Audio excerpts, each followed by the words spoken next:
Hello and welcome to another one of our weekly live videos focused on the MBA application journey.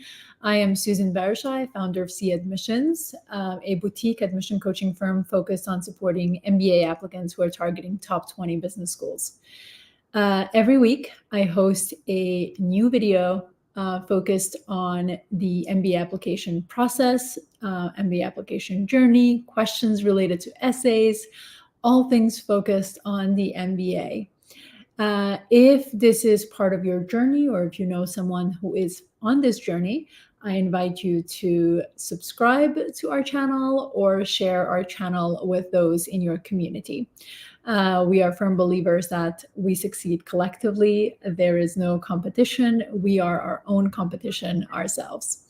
So today's focus is going to be applications for round one. I know you may think, oh my God, is this too early to get started?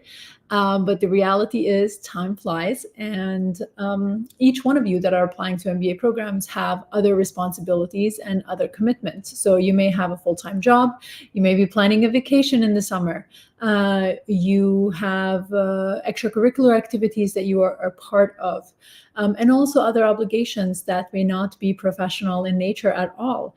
And the more you are planning ahead and starting the process earlier, the less stressful it becomes when crunch time is around the corner.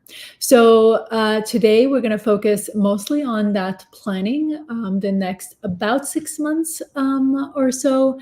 Obviously depends on the school that you're applying and what their deadlines are going to be. I know we will be hearing in the next month and a half, 2 months as to the deadlines for the new round, but there are things that you can definitely take advantage of now to prepare, especially if you know that you are applying.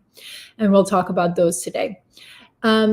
We also believe that there are many people who have excellent application stories, but there are also some red flags that potential red flags in your application. And next week, we're going to talk about that component. So if you fear there's components in your profile that you consider them as red flags or potentially you want to know if they're red flags, I invite you to register to that event, write your questions in the registration. So even if you don't show up live, you have an opportunity to hear the response when we do host a live and when you watch the replay. So perfect. So why don't we get started? As usual, I have a few slides prepared that I will go through. I will try to go a little bit faster because I do have quite a bit of slides. I got a little carried away, but I also have quite a bit of questions that came in. So we'll try to be as informative as possible and encourage you to write your questions if you're watching live so that I can try to answer them before the end of our session. So I will skip this part. I always talk about it. So for the purposes of making sure that we can cover as much as possible, I am the founder of C Admissions, and I've been an admission coach for about 8 years, focusing again on top 20 MBA programs. And my area of strength is helping understand the applicant and be able to coach them on how to present that story in a way that is genuine to themselves, but also in line with what the business schools are looking for. So when we think about the application and the application process, a few things that you want to keep in mind, and this is particularly true for the new application cycle. Some of the words on the street that have been confirmed by the admission team at top 20 programs, particularly M7s, is that there was an increase in applicants, particularly this application cycle in round 2 in particular. What does that mean for you if you are targeting the round 1 applications? This means that you really want to try to get in your application in round 1 because it's a smaller pool of applicants you're competing against. First and foremost, it's a fresh start, right? So this means that you have higher probability, provided, of course, you put together a strong application. When you apply in later rounds, not only do you have typically in round 2, a larger pool of applicants applying in round 2, but also people that were, or applicants that were put on waitlist in round 1, you're competing with them as well. So the later in the rounds you go, the higher the competition it becomes. So use this time to really make sure that you are doing all the things that you need to do to put together and submit an application in round 1 to increase your odds of being admitted. So some of the components in the application process are, of course, there is an entire structure. At least this is how I approach things. There's a structure, everything builds on one another to get you from the starting point, whereas this is my story, to the finish line, which is I've done my interviews and here are my decisions. So before you do anything, you need to really think about why is it that you're doing an MBA? What are your goals? This is going to inform a lot of the components of your application, including how you have conversations with representatives of target schools, which schools you select, how you share your experiences, what are transferable skills that you talk about in your resume, what are stories that you share in your essays, how you talk about the contributions that you're going to be making in the classroom. So it really does permeate in the entire process of the application. So really taking the time to craft your genuine goals, or as genuine as you can make them in the process of where you are, because some of you, I know, don't know exactly what you want to do. You know, you need an MBA to get to a C-suite level, but may not necessarily have a clear plan of action. And this is really the great time to start thinking about and reflecting and getting started with your goals. Of course, you have letters of recommendation. For most schools, there are 2, so you need to know who you're going to be asking. Target schools, this takes time. I mean, unless you are just focused on rank, which I highly do not recommend you approach your school selection process that way only. There is many variables that you have to consider when you choose your target institutions. And then you have to conduct your research. You need to be able to share with them why have you chosen that particular school with specific reason. This is not college. You don't just submit applications to 20 schools and then whichever one admits you, then you decide, which one you're gonna do a campus tour. This is grad school, and in grad school, you need to know why you're there, and you need to know why this particular school is the right school for you. So a lot of research is required here. So doing it now when classes are in session, it's a little easier in the sense that your peers, your alumni, if they're graduating this year, are currently in the process of being an MBA student, an MBA candidate. And they can share a lot more things that are happening now at the moment than if they're thinking in retrospect. So, and also if you have a chance to visit campus, this is a great time to do it while classes are in session. During the summertime, people are not on campus. There's not any activity going on, so there's no opportunity. I mean, you can go visit campus, of course, but there's nothing happening on campus for you to be able to really feel what it's like to be there as a student. So planning ahead is really important. This is true, of course, if you're applying to round 1. If you're applying to round 2, then you have the fall term to go and do your class visits. Obviously, essays, this is not something you do the night before. You have to really decide the stories. You have to craft and recraft to capture as much as you can about yourself to make it genuinely you. This is really going to be important now with AI and people's use of AI. Highly discourage using AI to tell your story because the stories are not typically fully capturing of you. And this is really an opportunity. The only opportunity that you have initially is in your stories that you share in the application to be able to communicate who you are. And the stories need to be enticing enough for the admission team to invite you to an interview. So you don't get an interview just because you're applying, right? For most schools, there's only one school that does that, at least up until now. We'll see. There has been a bit of struggle with keeping up with all the applicants for that particular school. So really important component. Resume, obviously, This is not a job resume. This is an MBA resume that is very different from a traditional MBA resume, job resume. These, you are communicating to someone who doesn't know your industry. You need to capture a little bit more of a story in your MBA resume. I do have, videos from past live sessions that I talked about, the MBA resume. So if you're looking to craft your MBA resume, you can definitely go to watch those videos on our YouTube channel as replays.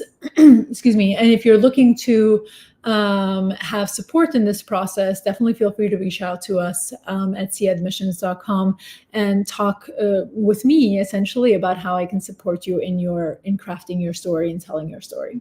Then, of course, one of the things that people don't talk about at all until the final end, and then it's really stressful, is the application portal.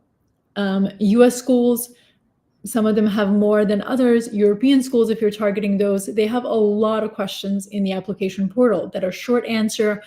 But from my perspective, a short answer question that gives you 500 words of spacing to answer that question is not really a short answer. That's actually an essay. So really, you need to plan out and understand what are the components that you need to be putting together for each of your target schools, and then mapping that out on your calendar and making sure that you are progressing. So we're going to talk a little bit about the plan here as well. Once you complete your application, then there's interview season, right? I know that most of you are in the process of like, how do I get that submitted, that application submitted? And that's great, but you do need to keep momentum and make sure that you do not lose that momentum once you apply. So there is definitely interview prep that needs to happen, irrespective of how skilled of a speaker you are. This is an MBA interview that you need to prepare for. And the more you prepare, the more comfortable you're going to be in the conversation, and the easier it feels. So it's like when you're prepared, it feels easy. When you're not prepared, it feels really hard. So it's going to be the same thing here. And then, of course, at the end, there are decisions that you need to make. If you're waitlisted, what do you do? If you're admitted, if you have multiple offers, what do you do? Which one do you choose? All of this is part of the entire application journey and the entire application process. So let's talk about a timeline. We have about 6 months to get you to round one application. So what you should be doing now, I've put together a few, just timeline. It's very macro. Obviously, everyone has a different journey. So this is not to be something that everyone uses, but use it as an anchor, and then obviously build your own. It's going to be really important. Don't think that you can do it in the last month, because it's just so much to be done that it's just not going to be the quality that you need it to be in order to be competitive for a top business school. So first thing is your goals, as I mentioned, are the most important component, or one of the most foundational pieces of the MBA application, and something that does require research, it does require reflection, and does require crafting. So you want to start doing that now, especially if you're studying for the GMAT. You want to do those in parallel, because you can take a break from the GMAT. I know you're not spending 24/7 on your GMAT preparation. Sorry if I'm being blunt about that, but that's just a reality. Our human mind can't process information over and over and over and over all the time, the same information. So just you can take a little bit of break and work on your goals as well. So this is something that you should be doing now, and make sure that you are giving your or really getting that GMAT or GRE out of the way as soon as possible, because you need the time to be dedicating to something else. What becomes really complicated in the process and really time consuming is that you have a full-time job, you keep on retaking the GMAT or the GRE, and put together your application. It is very, very inundating to go through that experience, and it feels just like a giant, it feels like Everest to climb, although I assume that's how it feels like to climb Everest. So after this, so in the next month or so, you want to start looking at your schools. This also becomes clearer when you have a GMAT or GRE test in hand, where you can say, okay, based on my score, based on my academics, this is where I stand, right? And these are the potentiality of schools that I can take advantage of, that I can apply to, where I'm a competitive candidate. Obviously, you're going to have the reach schools, you're going to have the target schools, and you're going to have the safety schools. That's how typically applicants go through this process, because it's an intense process, and you want to try not to do it over again. This does, at any point in what I'm saying, it does not mean that you select a school you would never attend. This is really looking, if you've done your goals, if you reflected on those, if you've reflected on why you're doing an MBA and what you want to do, then your school selection becomes clear in the sense of how each of the program that you're selecting will be able to give you those tools that you need. From here, then you're also in process of your research and your school selection, you're also looking at connecting with the school representatives. This means admission teams, attending their live events. If you can, have conversations with them one-on-one, or live as in like online, or you can do a campus visit if they're available. This also means that you're having conversations with alumni and students to understand really what makes the program unique. The school has a lot of information on the website, but all of it is very generic, very macro level. You do need concrete evidence, concrete details that you're going to be able to leverage in your application process. And that just does not only mean the essays themselves, it also means the interview preparation as well. You need the letters of recommendation, as I talked about. You need 2 people. They need to be coached on what you want them to say. Obviously, you want to have conversations with them. If you need to strengthen that rapport, you're going to be using this time to make sure you strengthen that rapport. But also, you have to recognize that you are depending on them to submit the letter of recommendation on time. So that means you have to give them time also to put together the letter of recommendation and submit it within the deadline that you are targeting. If these are older people that perhaps have family members, they typically, especially if they have kids, summers are when they take family vacations. You have to plan for that, because you are dependent on them being able to write that letter recommendation and submit it on by the deadline. Otherwise, you may risk not being considered for that application deadline, even if you submit on time yourself. Resume, as I mentioned, this is an MBA resume, not a job resume, so you absolutely have to keep that in mind as you're putting it together.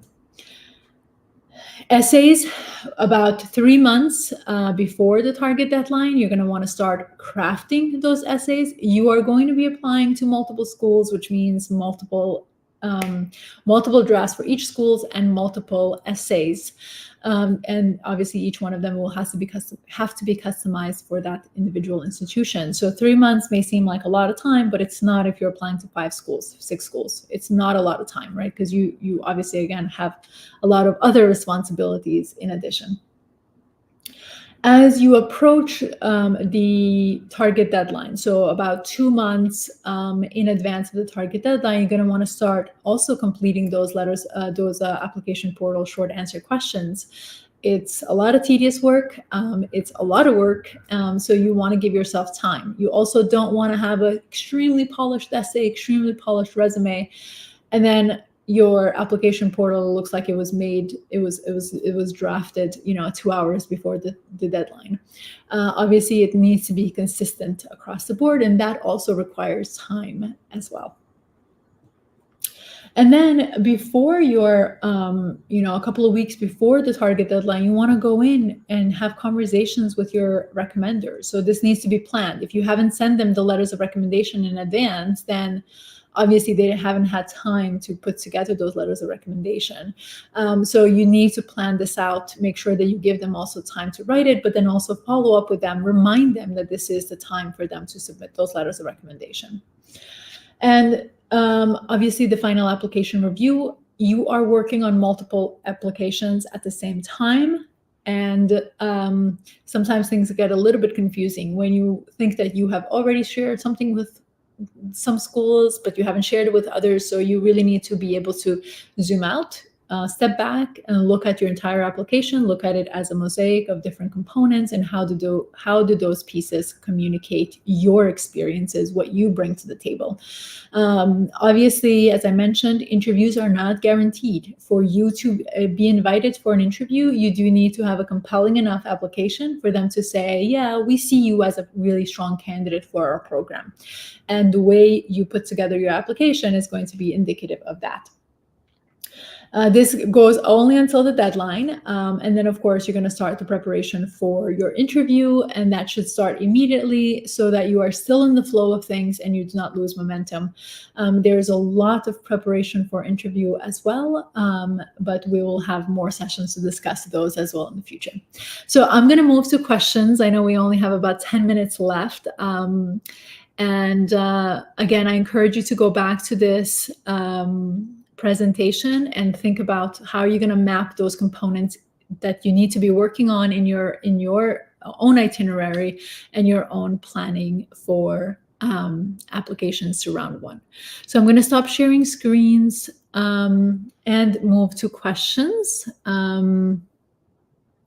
There's a question from Instagram that asks, is GRE disfavored compared to GMAT?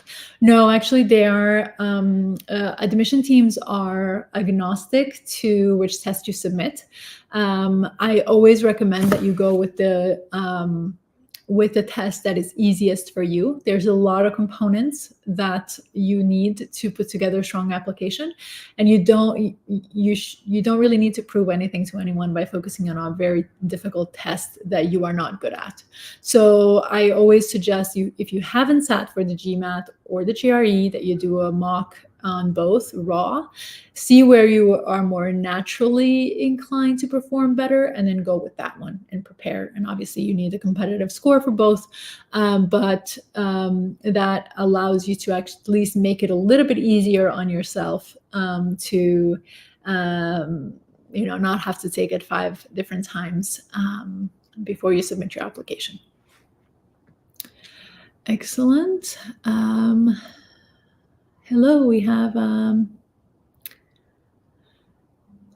some greetings on the comments. Okay, so this is a question that came in through the registration form. So again, if you're attending next week and you're interested in learning about your ways to tackle some of the red flags in your application, register for that event and write your questions in the registration form. So this way we can answer them here live. Even if you're not able to attend the live session, you can always watch the replay. So as a returning, so this is a reapplicant to multiple schools with background in marketing, 7 years of experience, and coming from a recognized Indian IT background. How should I navigate my early admission round 1 rounds? As a reapplicant, I will say that you will have to be using this time now really effectively to first and foremost look at where your weaknesses were in your application. Why didn't you get in the schools that you've applied to? Then working on those weaknesses to make sure you strengthen it so you have a much more a stronger application in the second try.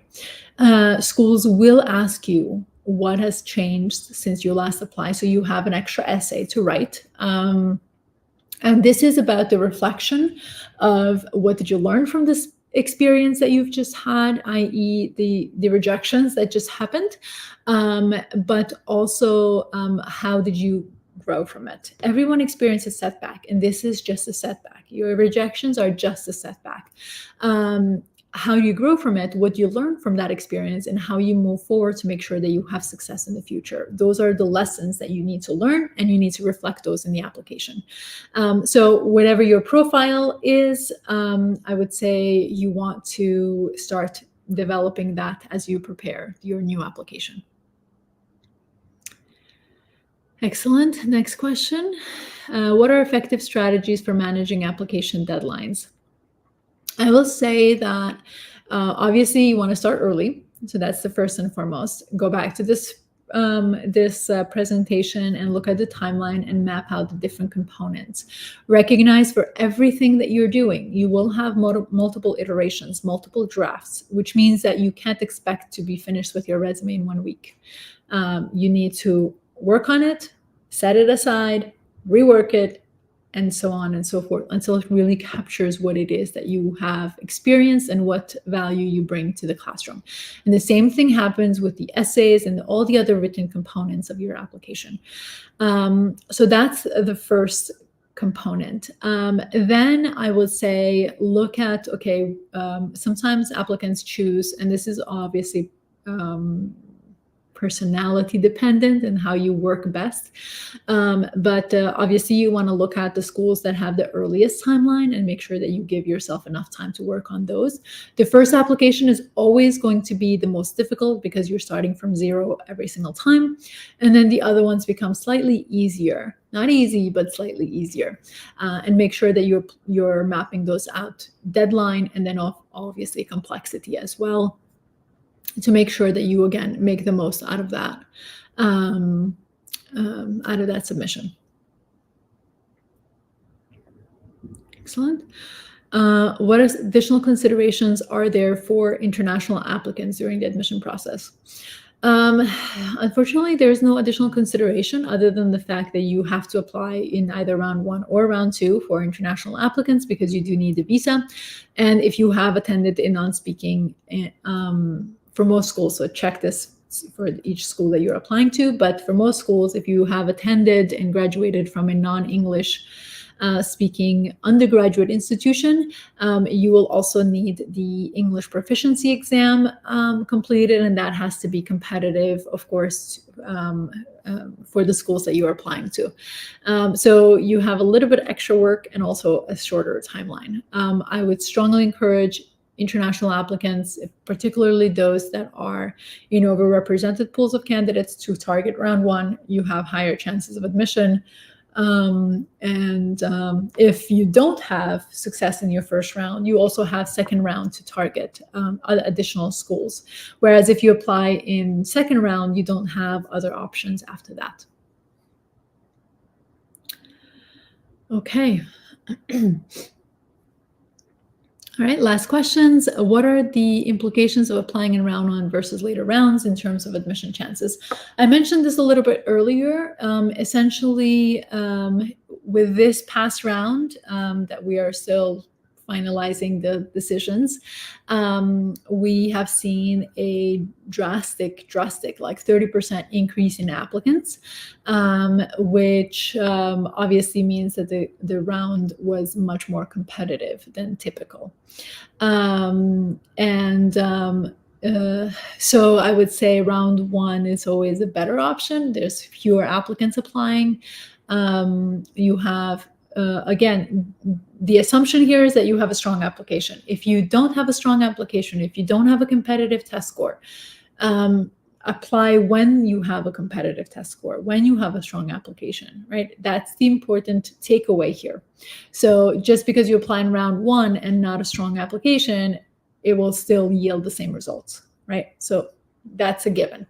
But if you are watching this now and you are 6 months away from your target deadline, then you are able to complete all of this by round 1 and submit strong applications. Of course, if you are being consistently diligent to make sure that you're doing all the right things to have a strong to submit and craft strong applications. If you want support, definitely feel free to reach out. There's a QR code on the screen. There is also, if you go to our website, you can reach out as well to have a one-on-one conversation with me. The conversation is very conversational. I get to know your story a bit more in detail. I want to know where you're going as far as what your goals are, and then give you some commentary on feasibility of your goals, and then we can talk about if it's a good fit on both ends, right? I approach my coaching as a partner in the sense that I'm committed to working with you. For example, if we start working together now, I would be working with you until February of 2025, because that's how long it takes us to work together, in the sense of until you make your final decisions. There was an Instagram actually question that came in, and it asks, will the upcoming cycle be projected to be as competitive as the recent cycle?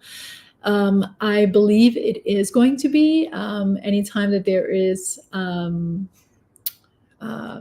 economic and job security or job insecurity in the markets, and we've seen that in consulting, in tech, even in finance, applicants do have a tendency of wanting to go back to academia to retool to make sure that they're ready for the next phase in their professional development.